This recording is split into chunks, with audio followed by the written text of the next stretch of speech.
निवडणूक आयोगाने EVM hacking संदर्भात दिलेलं आव्हान शरद पवारांच्या राष्ट्रवादी काँग्रेसनं स्वीकारलंय।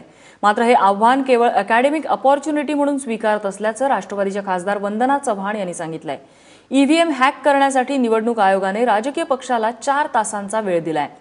या 4 तासात पहिल्यांदाच ईव्हीएम हाताळणाऱ्या कोणालाही ते हॅक करणं शक्य नाही, पण किमान प्रयत्न तर करून बघू या दृष्टीने आम्ही ते आव्हान स्वीकारल्याचं वंदना चव्हाण यांनी सांगितलंय।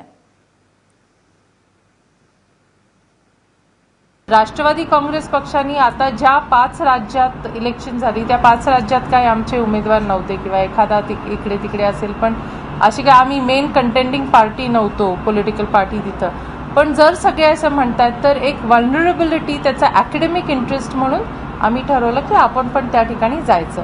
बरं, जो एक्सपर्ट असेल तो सुद्धा तिथं येऊन मग तो डिवाइस करणार, माहिती घेणार, नेमकी चिप कुठे आहे, नेमकी कशी चालते, असा एक्सपर्ट कोणी तिथे येणार नाही।